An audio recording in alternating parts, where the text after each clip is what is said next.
पाहिजे. हे जे सगळे प्रश्न होते, आदिवासींचे प्रश्न तसेच राहिले, दलित मुस्लिमांचे तसेच राहिले आणि हे नुसते बोंबलत फिरले तिथं. आता 2-4 दिवसांनी बॅगा भरते, घरी येऊन झोपते, लागली काडी. शेतकऱ्याचं वाटलं झालं, मराठ्यांचं झालं आणि कोणालाच काही हाती काढला. अधिवेशनामध्ये आता 8 दिवस झाले जवळपास अधिवेशन सुरू होऊन. काय वाटते तुम्हाला, कुठले प्रश्न याच्यामध्ये मार्गी लागले असेल? कारण यामध्ये तुकाराम मुंडेंविषयी चर्चा होते, बिबट्यांचंच प्रकरण खूप दिवस या अधिवेशनामध्ये गाजताना आपल्याला या ठिकाणी बघायला मिळालं. हे काय लोक आहेत बघा, हे विचित्र आहेत. हे काय गैरसमज पसरून देऊन टाईम घालते आणि भरोसा नाही. आता आमचा हा आरक्षणाचा मुद्दा कुठंच काही नसून सुद्धा आता अचानक उकरून काढला म्हणजे मला याच्या मागे सुद्धा काहीतरी खरंच सांगतो मी जबाबदारीने डावत दिसतोय. आता हे 2-4 दिवसात 8 दिवसात उघडं पडत समोरून कोण कोण बोलतंय विरोधात याच्यावर लक्षात येईल की हे घडून आणलंय. आणि खरंच जर ह्या मुद्दा अचानक उकरून समाजाच्या हिताचा काढला असेल तर चॅनलवाल्यांचं सगळ्या खरंच कौतुकच आहे, त्याच्यात काय दुमत असण्याचं कारण नाही. पण आता चिखलफेक काय जर झाली तर समजायचं हे ठरून होतं.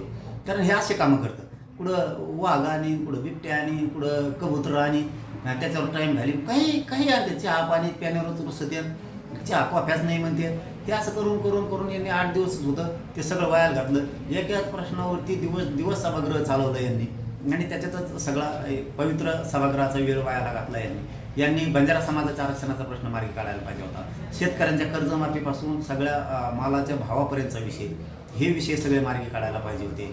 त्याच्यात आरक्षणाचा मराठ्यांचा विषय होता, 17 संस्थांचं गॅझेटेडचं राहिला ते घ्यायला पाहिजे होतं. ते धनगरांचं आहे. मला वाटतं आता ज्वलंत मुद्दा आहे तिथं की उपोषणाला म्हटलं हल्ली समाजाचे बांधवसुद्धा त्या नागपूरला ते खूप मोठा समाज आहे राज्यात, त्यांच्यासुद्धा आरक्षणाचा प्रश्न मार्गी काढायला पाहिजे. हे जे सगळे प्रश्न होते, आदिवासींचे प्रश्न तसेच राहिले, दलित मुस्लिमांचे तसेच राहिले आणि हे नुसते बोंबलत फिरले तिथं.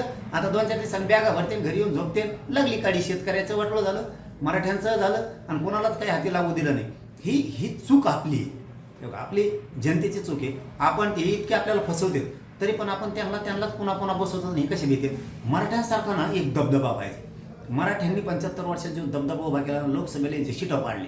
आज मराठ्यांची एवढी भीती भरली यांना, तशी शेतकऱ्यांची भीती भरली पाहिजे. निवडणुका आल्या ना यांना मतदानच नाही करायचं, पाडून टाकायचं. कारण यांचा जीव निवडून येण्याची आणि मग नेमका तिथंच घाव केला पाहिजे आपण गोरगरिबांनी. आणि तेच नेमकं आपण करत नाही. ते फसवितात तरी त्यांच्या मागत पळत होतं. कशाला मागण्या मान्य करतील ती?